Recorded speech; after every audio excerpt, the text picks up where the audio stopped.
Now,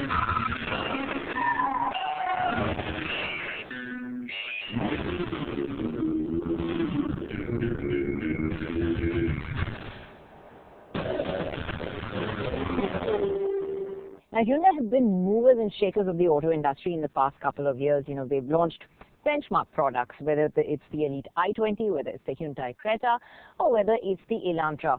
All their products have done well. Now, they're looking to push the envelope a little bit further with a premium SUV offering. The Tucson looks to fill the gap between the Creta, which ends at around 15 lakh, and the Santa Fe, which starts at around 28 lakh rupees. So there's a huge gap in their range, and the Tucson is looking to fill it. Now, can this product be the success that its siblings are, is what we have to find out.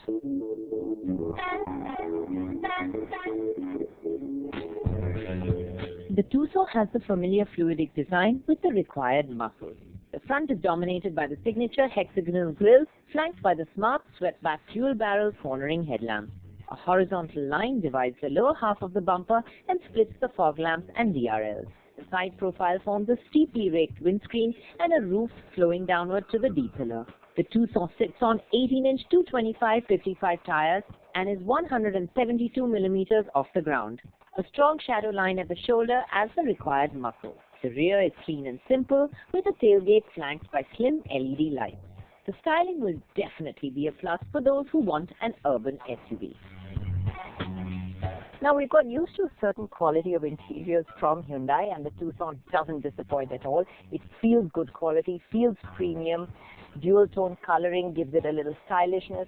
Similar layout to the Santa Fe, nice clear dials, steering wheel with all the controls, lots of storage areas for practicality. You've got the 8-inch screen with Android Auto and Apple CarPlay. You've got powered driver's seat with 10-way adjust, so I've actually been able to raise myself nice and high. I've got great visibility, cabin feels spacious and airy, and like all Hyundais, it's feature-packed too.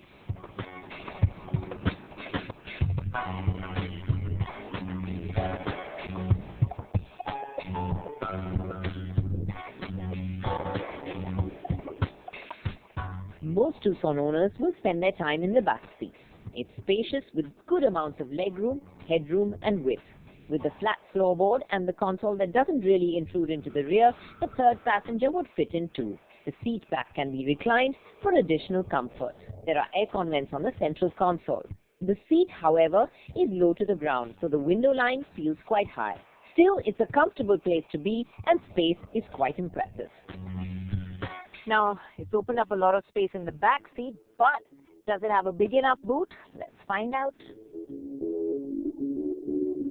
Now, the good part about this is that, say you've got packages in your hand and you come up to your car, can't really open it. All you need to do is have the key in your pocket for the boot to open smartly. So it's easy, it's accessible. There's lots of space inside this boot. And of course, you have the button to close it as well. The boot itself is 513 liters, and you would be able to fit in large bags easily. If you need additional space, the rear seats fold down in a 60-40 split too, moving from space to performance. The Tucson offers a variety of engine and transmission options. The petrol is available in manual and auto in 2 variants, whilst the diesel has manual and auto with 3 variants. We chose to drive the diesel top-end variant first.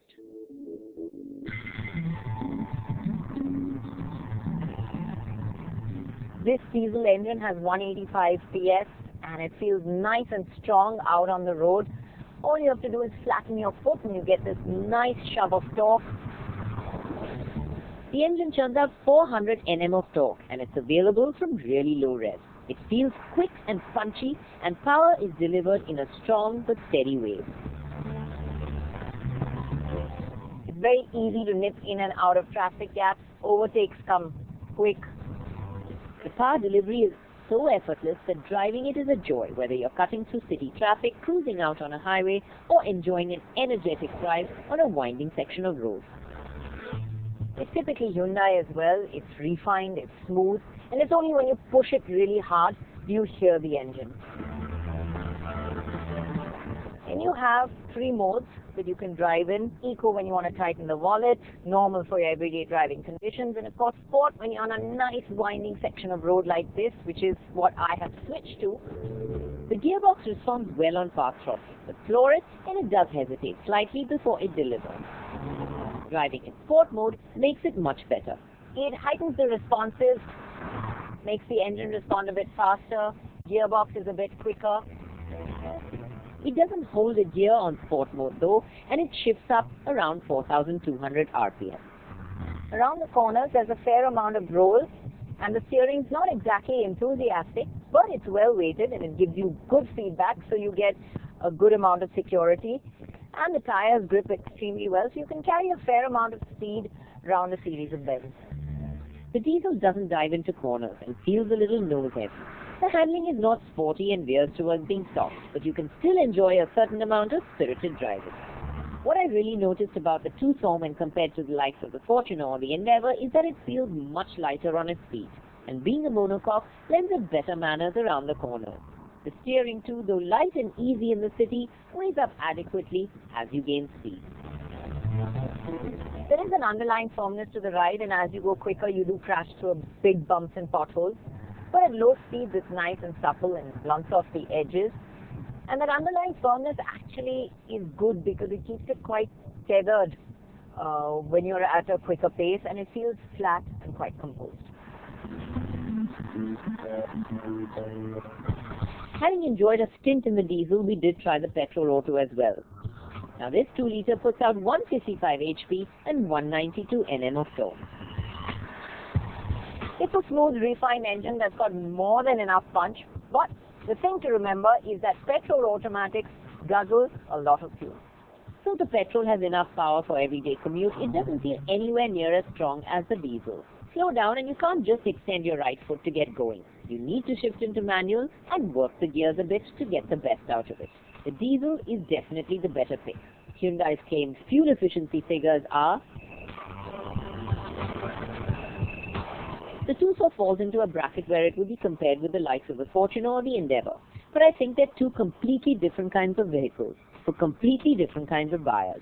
Fortuner or Endeavour are big conventional-looking body-on-frame SUVs with 7 seats and 4-wheel drive, whereas the Tucson is styled more as a soft-roader, has a monocoque construction, is a 5-seater, and as of now has only 2-wheel drive. It does have the Honda CR-V as a direct rival, but that's only available in petrol and priced higher. It's really hard to fault the Tucson. It feels more like a mini Santa Fe than a grown-up Creta. They've got strong engines, both petrol and diesel. It's spacious, it's comfortable, it comes feature-packed. If there's one thing missing, it's the 4-wheel drive, but that's due to come next April, so that version will be on offer as well. And it is great value. So I think Hyundai have another winner on their hands.